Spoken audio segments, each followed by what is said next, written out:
તો નમસ્કાર મિત્રો, શરૂઆત કરી દઈએ આજનું MPSWનું મોસ્ટ હાર્ડ પ્રશ્ન પેપર. તો શરૂઆત કરી દઈએ વધુ સમય ન બગાડતા.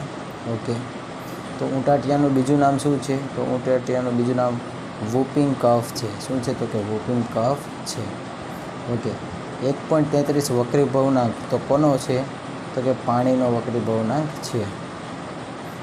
શીતળાનું, બરાબર, અહીંયા શીતળા છે. ઓકે, તો શીતળાનું બીજું નામ શું છે? તો બરાબર, મોસ્ટ આઈએમપી પ્રશ્નો છે. તો શીતળાનું બીજું નામ છે સ્મોલ પોક્સ. બરાબર મિત્રો, ચિકન પોક્સ નથી, યાદ રાખજો. ત્યારબાદ કાંગડાનો કિલ્લો છે એ ક્યાં આવેલો છે? તો કાંગડાનો કિલ્લો છે એ, તો મિત્રો એ છે હિમાચલ પ્રદેશમાં આવેલો છે. ઓકે મિત્રો, નાલંદા વિદ્યાપીઠ એ ક્યાં આવેલી છે? બિહારમાં આવેલી છે. બરાબર, અને અયોધ્યા ક્યાં આવેલું છે? ઉત્તર પ્રદેશમાં આવેલું છે. અને ત્યારબાદ આગળ જોઈએ. હવે કયા પ્રકારના ડિપ્થેરિયામાં ગળાનો દુખાવો થાય છે? તો ટોન્સિલર નામનો જે, બરાબર, ડિપ્થેરિયા હોય છે તેમાં શું થાય છે? તો કે ગળામાં દુખાવો થાય છે. બરાબર, ઓકે. ગંગાના મુખ ત્રિકોણ પ્રદેશનું નામ શું છે? તો કે જે ગંગાના મુખ ત્રિકોણ પ્રદેશ છે એનું નામ છે સુંદરવન છે. પ્રશ્ન નંબર 7. મોટા ભાગે 2 થી 5 વર્ષની ઉંમરે, ખાસ યાદ રાખજો, 2 થી 5 વર્ષની ઉંમરે કયો રોગ થાય છે? બરાબર, તો જે 2 થી 5 વર્ષની ઉંમરે જે રોગ થાય છે એનું નામ છે ડિફ્થેરિયા. બરાબર મિત્રો, ઓકે. અને ઝિકા વાયરસ છે એડિસ મચ્છરથી થાય છે. ત્યારબાદ ટીબીની કઈ દવાથી પેશાબ ઓરેન્જ કલર આવે છે? તો રિફામ્પિસિનથી. બરાબર, અને ઓરેન્જ અને અથવા એના અથવામાં જો લાલ કલર હોય તો પણ શું આવશે? તો કે તો પણ જવાબ આવશે રિફામ્પિસિન આવશે. હવે જંગલી કૂકડો કેવા પ્રકારનું પક્ષી છે? તો જંગલી કૂકડો છે એ ભયથી સાવધ કરનારું પક્ષી છે. બરાબર. પ્રશ્ન નંબર 10. હાલમાં કયા રોગના દર્દીને હિમેટોગ્લુટિન ટેસ્ટ કરવો પડે છે? તો જે ડિપ્થેરિયા છે, ડિપ્થેરિયામાં હિમેટોગ્લુટિન નામનો જે ટેસ્ટ હોય છે તે કરવામાં આવે છે. પવિત્ર ઉપવન લિંગધો ક્યાં આવેલું છે? બરાબર, તો આ મિત્રો મોસ્ટ આઈએમપી પ્રશ્ન છે. કેમ કે મિઝોરમ અને મેઘાલય વચ્ચે ખૂબ જ કન્ફ્યુઝન થતું હોવાથી વિદ્યાર્થી મિત્રોને આ પ્રશ્ન ઘણીવાર ખોટો પડે છે. એટલા માટે આ પ્રશ્ન આપણે ખાસ એનો જવાબ તમારે નોંધ કરવાનો છે. તો એનો જવાબ શું આવશે? તો કે લિંગધો છે એ ક્યાં આવેલું છે? તો કે મેઘાલયની અંદર આવેલું છે. બરાબર, ક્યાં આવેલું છે? તો કે મેઘાલયની અંદર આવેલું છે. ત્યારબાદ આગળ પ્રશ્ન જોઈએ કે ટીબીની તપાસ દરમિયાન, જો મિત્રો ખાસ યાદ રાખજો, ફોલોઅપના માટે. તો ફોલોઅપ અર્થે કેટલા ગળફા લેવા જરૂરી છે, લેવામાં આવે છે? તો મિત્રો ફોલોઅપ માટે કે ત્યારે એક ગળફો યાદ રાખવાનો છે. બરાબર, કેટલા ગળફા યાદ રાખવાના છે? Only four 1. હવે નીચે સ્ટ્રેપ્ટોમાઇસિન ઇન્જેક્શન છે એ કયા રૂટ પર આપવામાં આવે છે? ઇન્ટ્રાડર્મલ. તો અહીંયાથી કયો આવશે જવાબ? તો મિત્રો આમાંથી કોઈ પણ આવશે નહીં, કારણ કે અહીંયા એક પણ આવશે નહીં. તો મિત્રો જો એનો સાચો જવાબ આપણે જોઈએ તો જે સ્ટ્રેપ્ટોમાઇસિન છે એ ઇન્ટ્રામસ્ક્યુલર આપવામાં આવે છે. બરાબર, ક્યાં આપવામાં આવે છે? તો કે ઇન્ટ્રામસ્ક્યુલર આપવામાં આવે છે. માટે અહીંયા એક પણ જવાબ સાચો બનશે નહીં. તો મિત્રો આવા પેપર તમે સોલ્વ કરશો એટલે તમારે તકલીફ નહીં પડે, કેમ કે આ પેપરો જે તમને પછી સમજણ પડશે જ્યારે તમે પેપર આપીને આવશો. Okay, I like reading show, ખાલી જગ્યા માય ફ્રેન્ડ. બરાબર, તો I like reading show have આવશે? તો કે ના. બરાબર, તો શો પછી ક્યારેય હેવ આવે નહીં, યાદ રાખવું. બરાબર, અને આ ટુ બીનું રૂપ કોઈ પણ આવશે નહીં. બરાબર, શો પછી કોઈ ટુ બીનું રૂપ આવે નહીં, એટલે બી પણ નહીં આવે. તો શું આવશે? તો કે ડુ આવશે. શું આવશે? તો કે ડુ આવશે. ત્યારબાદ જોઈએ હવે ક્લિનિકલ ફોલોઅપ ક્યારે કરવું જોઈએ? બરાબર, તો જે ક્લિનિકલ ફોલોઅપ છે એ ક્યારે કરવાનું છે? તો કે દર મહિને કરવાનું છે. ક્લિનિકલ ફોલોઅપ છે એ દર મહિને કરવું જોઈએ. ખાલી જગ્યા will you take to complete the work. બરાબર, કે તમારું કાર્ય પૂરું કરવા માટે તમે કેટલો સમય લો છો? તો એના માટે શું આવશે? તો કે હાઉ લોંગ, એટલે કેટલો લાંબો સમય તમે લેશો એમ. How long will you take to complete the work. બરાબર, ઓકે. હવે મિત્રો મોસ્ટ આઈએમપી પ્રશ્ન છે કે યક્ષમાં દંડાણુથી કયો રોગ થાય છે, બરાબર મિત્રો. તો યક્ષમાં દંડાણુ એટલે કે એનાથી કયો રોગ થશે, તો કે ટીબી નામનો રોગ થશે. હવે યક્ષમાં દંડાણુ એટલે શું, બરાબર, તો કે જે માઇક્રોબેક્ટેરિયમ ટ્યુબરક્યુલોસિસ છે તેને ગુજરાતીમાં શું કહીશું, તો કે યક્ષમાં દંડાણુ કહીશું. ત્યારબાદ આગળ જોઈએ કે રામપરા અભયારણ્યમાં કયા પ્રાણી વધુ જોવા મળે છે. તો રામપરા અભયારણ્ય છે એની અંદર સૌથી વધુ નીલગાય જોવા મળે છે. ત્યારબાદ નૂરબીબી તરીકે નીચેનામાંથી કયો રોગ ઓળખાય છે. તો નૂરબીબી તરીકે રૂબેલા ઓળખાય છે, બરાબર. તો મિત્રો અહીંયા એવું એટલું કાફી નથી અત્યારે, બરાબર, આપણા માટે જવાબ. તો જર્મન મિઝલ્સ પણ છે, માટે અહીંયા કયો જવાબ બને છે, આ બંને. એટલે કે આપણો અહીંયા સાચો જવાબ બને છે અ અને બ બંને, એટલે કે જે સી જવાબ છે એ આપણો જવાબ સાચો બને છે. આ રીતના પ્રશ્ન હોય ત્યારે આપણે ભૂલ કરતા હોઈએ છીએ. એટલે શું જવાબ બને છે, તો કે અ અને બ બંને સાચા છે, એટલે આપણો રાઈટ જવાબ બનશે સી. ઓકે, 1 ટન એટલે કેટલા કિલો થશે, બરાબર, તો કે 1000 કેજી થશે, બરાબર. નોર્મલ વસ્તુ જ છે, આ બધાને આવડે જ છે. હવે સાર્વત્રિક રસી કાર્યક્રમમાં ઓરીનો સમાવેશ ક્યારે કરવામાં આવ્યો છે. તો મિત્રો યાદ રાખજો, સાર્વત્રિક રસીનો જે સમાવેશ છે એ ક્યારે કરવામાં આવે છે, તો કે 1980ની અંદર કરવામાં આવે છે. હવે સાર્વત્રિક રસી છે, બરાબર. હવે એ સાર્વત્રિક રસીની જે ડેટ પૂછે છે, બરાબર, ડેટ પૂછી લે તો યાદ રાખવું ક્યારે કરવામાં આવે છે, તો 8 મેના રોજ કરવામાં આવે છે. 8 મે 1980ના રોજ જે ઓરીની રસીનો સમાવેશ કેમાં કરવામાં આવ્યો હતો, તો સાર્વત્રિક રસીની અંદર કરવામાં આવ્યો હતો. ત્યારબાદ આગલો પ્રશ્ન જોઈએ, કયા વેદમાં રોગોના ઉપચારનો ઉલ્લેખ કરવામાં આવ્યો છે. તો મિત્રો અથર્વ વેદમાં જે રોગો હોય છે એના ઉપચારનો ઉપચારનો જે સમાવેશ કરવામાં આવ્યો છે, ઉલ્લેખ કરવામાં આવ્યો છે. ત્યારબાદ હિપેટાઇટિસ બી માટે કયો ટેસ્ટ કરવો જોઈએ. તો હિપેટાઇટિસ બી માટે એ કયો ટેસ્ટ છે, તો મિત્રો યાદ રાખજો, હિપેટાઇટિસ બી માટે હિમેટોગ્લુટિન છે, બરાબર, હિમેટોગ્લુટિન ટેસ્ટ કરવામાં આવે છે. કયો ટેસ્ટ કરવામાં આવે છે, હિમેટોગ્લુટિન ટેસ્ટ કરવામાં આવે છે. લક્ષદ્વીપ પોર્ટ કયા ક્ષેત્રમાં આવેલું છે, બરાબર. લક્ષદ્વીપ કયા હાઈકોર્ટ ક્ષેત્રમાં આવે છે, તો લક્ષદ્વીપ છે એ કેરળ હાઈકોર્ટની અંદર આવે છે. કયા હાઈકોર્ટ, તો કે લક્ષદ્વીપ છે એ કેરળ હાઈકોર્ટના અંદર આવે છે. રૂબેલા વાયરસ એટલે કે રૂબેલા, ઓકે, રૂબેલા વસ્તીના કેટલા ટકા પ્રમાણ ધરાવે છે. સોરી મિત્રો, પ્રશ્ન નંબર 26 છે. રૂબેલા કયા વાયરસથી થાય છે, તો રૂબેલા છે એ ટોગા વાયરસથી થાય છે. ઓકે, ત્યારબાદ પ્રશ્ન જોઈએ, બાળકો વસ્તીના કેટલા ટકા પ્રમાણ ધરાવે છે. જે બાળકો છે તો કે વસ્તીના 42% પ્રમાણ ધરાવે છે. ત્યારબાદ આગળ જોઈએ, સૌથી મોટો ખંડ પરંતુ બીજા ક્રમનો વસ્તીની દૃષ્ટિએ કયો છે.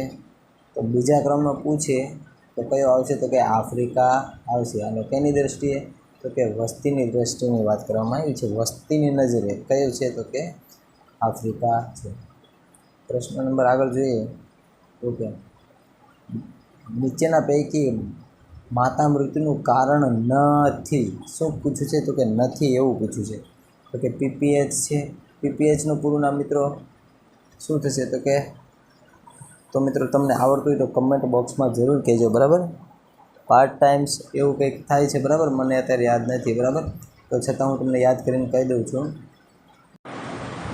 ઓકે, તો મિત્રો જે પીપીએમ છે તો અહીંની જો વાત કરીએ તો કે પોસ્ટ પાર્ટ ટાઈમ હેમરેજ એવું કંઈક છે, બરાબર. તો મિત્રો તમે આ એક ખાસ ચેક કરી લેજો, કેમ કે મને બરાબર યાદ નથી, બરાબર. છતાં પોસ્ટ પાર્ટમ હેમરેજ, બરાબર, પોસ્ટ પાર્ટમ હેમરેજ એ ટાઈપનું કંઈક છે, પણ છતાં તમે એકવાર ચેક કરી લેજો. હું તમને શ્યોરલી કહી શકતો નહીં, કેમ કે હમણાં આ ભૂલાઈ ગયું છે, એટલા માટે પોસ્ટ પાર્ટમ હેમરેજ છે, બરાબર, આ રીતે. ઓકે, તો હા એ જવાબદાર છે, બરાબર, માતા મૃત્યુ માટે. તો કે હૃદયરોગ એ પણ માતા મૃત્યુ માટે જવાબદાર છે. ઓકે, આ બંને છે, આ પણ છે, અને એનિમિયા તો ખાસ છે, બરાબર. એટલે અહીંયા શું પૂછ્યું છે કે માતાનું જે મૃત્યુ થાય છે તો નીચેનામાંથી કયું કારણ નથી. તો હવે તો અહીંયા તો બધા છે, બરાબર. તો હવે આ ત્રણેમાંથી એક પણ આવશે નહીં, તો જવાબ કયો બને? તો કે એક પણ નહીં, કારણ કે અહીંયા શું પૂછ્યું છે? કયા છે એવું નથી પૂછ્યું. શું પૂછ્યું છે? કયા નથી, તો એક પણ નહીં. તો આ જવાબ આપણો શું બને છે? તો સાચો બને છે. બરાબર. હજુ મિત્રો ફરીવાર તમે સમજી લેજો કે આ જે કારણ છે માતા મૃત્યુના કારણ છે, પીપીએચથી થાય છે, હૃદય રોગથી થાય છે, એનિમિયાથી થાય છે, અને આપણો જવાબ શું બને છે? તો કે એક પણ નહીં. બરાબર. અહીંયા શું પૂછ્યું છે? નથી, એટલે એવું પૂછ્યું છે. તમે ખાસ જોજો. બરાબર, જેથી કોઈ કન્ફ્યુઝન તમને ના થાય. અને મિત્રો પીપીએચનું એકવાર તમે ચેક કરી લેજો. બરાબર. પોસ્ટપાર્ટમ હેમરેજ આઈ થિંક એવું જ થાય છે, છતાં એકવાર ચેક કરી લેજો. બરાબર. ચલો આગળ જઈએ. ઓકે. કયા રાજ્યની સીમા પર સૌથી વધારે રાજ્ય આવેલા છે? તો ઉત્તર પ્રદેશ. કારણ કે સૌથી મોટું રાજ્ય પણ કયું છે? તો ઉત્તર પ્રદેશ. આથી સૌથી વધુ રાજ્યની સીમા એની સાથે જોડાયેલી હોય, એ ઓબ્વિયસલી વાત છે. ચલો આગળ જઈએ. ઓકે. ભ્રૂણના હૃદયના ધબકારાના આદર્શ માપન કેટલું છે? જો મિત્રો આદર્શ માપન કેટલા મિનિટનું હોય? બરાબર. તો મિત્રો આદર્શ માપન છે ભ્રૂણનું. બરાબર. કોનું પૂછ્યું છે? ભ્રૂણનું. તો 1 મિનિટ છે. કેટલું છે? તો કે 1 મિનિટ છે. ત્યારબાદ આગળ જોઈએ કે ક્યાંથી કર્કવૃત પસાર થતો નથી? બરાબર. પસાર થતો નથી તો રાજસ્થાનમાંથી થાય છે, છત્તીસગઢમાંથી થાય છે, અને ત્રિપુરામાંથી પણ થાય છે, ઓડિશામાં થતો નથી. હવે જ્યારે કર્કવૃતના અને ભારતના રાજ્ય પૂછ્યા હોય, બરાબર, તો શું યાદ રાખવાનું? તો ગુજરામ પ્રજાપતિની આ સૂત્ર યાદ રાખી લેવાનું. એટલે આમાંથી મોસ્ટ ઓફ જે કવર થાય છે, બરાબર, એ તમામ. બરાબર. તો એની અંદર આ ઓડિશા આવશે ને, બાકી બધા મેચ થઈ જાય છે. બરાબર. ગુજરામ પ્રજાપતિની. બરાબર. આ છે. તો કર્કવૃતમાંથી આટલા રાજ્યો પસાર થાય છે. બરાબર. આ એનું એક ટ્રીક છે, તમારે યાદ રાખી લેવાની, જે અમે તમારી બુકમાં પણ લખી શકો છો. મોસ્ટ ટાઈમથી પ્રશ્ન છે. સગર્ભાવસ્થા દરમિયાન પ્રથમ મુલાકાત, બરાબર, પ્રથમ મુલાકાત ક્યારે લેવાની છે? ઓકે. તો 12 અઠવાડિયા લેવાની છે. બરાબર. તો 12 અઠવાડિયા તો જવાબ સાચો જ બને છે, પરંતુ 84 દિવસ એટલે કે, બરાબર, એ પણ જવાબ સાચો બને છે. એટલે આપણો જવાબ શું આવશે? તો કે એ અને બી બંને છે. બરાબર. એટલે આ પેપર થોડું હાર્ડ રીતે કાઢવાનું કારણ એ છે કે તમારી જે તૈયારી છે તો તમે ટફ લેવલ ઉપર જ કરી શકો. બરાબર મિત્રો. ત્યારબાદ આગલો પ્રશ્ન જોઈએ. બાળકની નાળ કેટલા ઇંચથી કાપવી જોઈએ? તો મિત્રો બાળકની નાળ છે હંમેશા 2.5 ઇંચ એટલે કે 2.5 ઇંચ જેટલી કટ કરવી જોઈએ, કાપવી જોઈએ. હવે કયું પ્રાણી કુદરતી રીતે સૌથી લાંબુ જીવે છે? તો મિત્રો યાદ રાખજો, સૌથી લાંબુ કયું પ્રાણી છે એવું નથી પૂછ્યું, લાંબુ કયું પ્રાણી જીવે છે. બરાબર.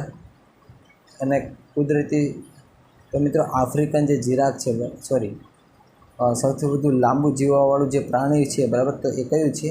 તો કે વેલ છે. બરાબર. એ સૌથી વધુ લાંબુ જીવનારું પ્રાણી છે. ત્યારબાદ આગળ જોઈએ. ઓકે.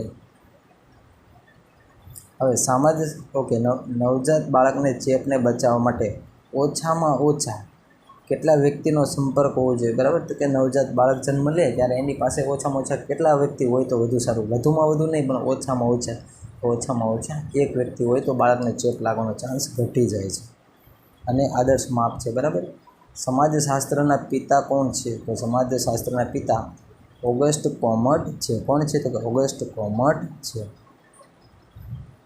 ત્યારબાદ વિશ્વ સ્તનપાન સપ્તાહ જણાવો. બરાબર. તો મિત્રો મોસ્ટ આઈએમપી છે. બરાબર. હવે આ પ્રશ્ન તો થોડોક કન્ફ્યુઝનવાળો મૂક્યો છે, કારણ કે 1 થી 7 તો બધાને ખબર જ છે, પણ પાછળ કયો મહિનો છે? તો કે યાદ રાખજો, ઓગસ્ટ છે. કયો છે? 1 થી 7 ઓગસ્ટ. વિશ્વ સ્તનપાન સપ્તાહ ઓગસ્ટ. બરાબર. કયો છે? તો કે 1 થી 7 ઓગસ્ટ છે. મલેરિયાનું પ્લાઝ્મોડિયમ પૈકી ભારતમાં કેટલા પ્રકારના જે મેલેરિયા કરવાના માટે જવાબદાર છે? તો ભારતમાં માત્ર 2 છે. બરાબર. ઓકે. એ 2 કયા છે? તો કે પ્લાઝ્મોડિયમ વાઇવેક્સ અને પ્લાઝ્મોડિયમ ફાલ્સિપેરમ. આ 2 પ્રકારના જે મેલેરિયા છે એના માટેના પ્લાઝ્મોડિયમ જવાબદાર છે. મિત્રો મોસ્ટ આઈએમપી પ્રશ્ન છે. એન્ટીબોડીના કેટલા પ્રકાર છે? તો કે એન્ટીબોડીના 5 પ્રકાર છે. એમેઝોનનું હેડક્વાર્ટર ક્યાં આવેલું છે? તો એમેઝોનનું હેડક્વાર્ટર છે એ વોશિંગ્ટનમાં આવેલું છે. ઓકે. ત્યારબાદ ઓઆરએસના દ્રાવણમાં ગ્લુકોઝની સાંદ્રતા કેટલી છે? તો મિત્રો ગ્લુકોઝની સાંદ્રતા પૂછે ત્યારે 75 હોય છે. કેટલી હોય છે? 75 હોય છે. હવે 100 ml દૂધમાં, પણ કયા દૂધમાં? તો કે માતાના દૂધમાં કેટલા કિલો કેલેરી ઉર્જા હોય છે? તો 65 થી 70. 65 થી 70% કિલો કેલેરી ઉર્જા માતાના દૂધમાં હોય છે. ત્યારબાદ આગળ જોઈએ મિત્રો, આ ચેનલ આપણી જે ટેલિગ્રામમાં જોડાઈ જજો, ત્યાંથી તમને આ ચેનલના આ જે પેપર છે તે પેપર તમને મળી જશે. અને જો કોઈ તમને ડાઉટ હોય તો તમે ટેલિગ્રામથી અમને કોન્ટેક્ટ કરી શકો છો. ઓકે, અને કોઈ સજેશન આપવું હોય તો પણ ટેલિગ્રામમાં જોડાઈને સજેશન આપી શકો છો. અને બીજું, હવે આપણે ટૂંક સમયમાં એક નોનસ્ટોપ લેક્ચર લાવવાના છીએ જે તમારા માટે ખૂબ ઉપયોગી બનશે. ચેનલને મિત્રો એકવાર સબસ્ક્રાઈબ કરી દેજો, કેમ કે એ વિડીયો નોનસ્ટોપ વિડીયો ક્યારે આવી જશે તો તમને ખબર પણ નહીં રહે, અને એ વિડીયો અમે અપલોડ કરી દઈશું. અને કેમ કે અમારે એક નોનસ્ટોપ સિરીઝ ચાલી રહી છે પેપર સોલ્યુશનની. હવે આગળ 1 થી 8 પેપર તો મૂકી દીધેલા છે, જેમાં મોસ્ટ આ રીતેના તમામ પ્રશ્નો આપેલા છે. જેવી રીતે આ પ્રશ્નો છે એવી જ રીતે છે, બરાબર. તો આગળ પણ તમે પેપર છે એ પણ જોઈ લેજો. ચલો સમય ન બગાડતા શરૂ કરી દઈએ. કયા દેશને લોકશાહીની જનેતા માનવામાં આવે છે? તો મિત્રો યાદ રાખજો, જે ઇંગ્લેન્ડ છે એને લોકશાહીની જનેતા માનવામાં આવે છે. ARIનું પૂરું નામ શું છે? તો કે એક્યુટ રેસ્પિરેટરી સિસ્ટમ છે, બરાબર. અને એક્યુટ રેસ્પિરેટરી સિસ્ટમને કારણે કેટલા ટકા બાળકો મૃત્યુ પામે છે? તો કે 13% બાળકો મૃત્યુ પામે છે. હવે એક્યુટ રેસ્પિરેટરી સિસ્ટમ એટલે શું? તો કે જે શ્વાસોશ્વાસના દરના કારણે તો શ્વાસની કોઈ તકલીફોના કારણે જે રોગ થાય છે તેવા તમામ રોગોને શું કઈ કેટેગરીમાં સમાવેશ થશે? તો કે એક્યુટ રેસ્પિરેટરી સિસ્ટમને લગતા રોગોની કેટેગરીમાં સમાવેશ થશે. ઓકે, હવે વાત કરીએ ભારતનો સૌથી વધુ આયાત શેમાં થાય છે? બરાબર. તો ભારત એટલે કે ભારત બીજા દેશમાંથી સૌથી વધુ કઈ વસ્તુની ખરીદી કરે છે? તો મિત્રો ખનિજ તેલ. અને ખનિજ તેલ એટલે શું?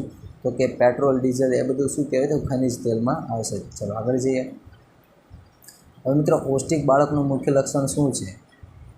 ઓકે, તો જમે નહીં. હવે જમે નહીં ને એટલે શું? તો કે જે બાળક હોય છે, બરાબર, એને જે ખોરાક લેતું નથી, બરાબર, જમતું નથી, એ જમે નહીં એનું મુખ્ય લક્ષણ છે, બરાબર. પૌષ્ટિક બાળકનું મુખ્ય લક્ષણ શું છે? તો કે જમવું નહીં. ત્યારબાદ પ્રશ્ન, હોકાયંત્રની શોધ કોણે કરી છે?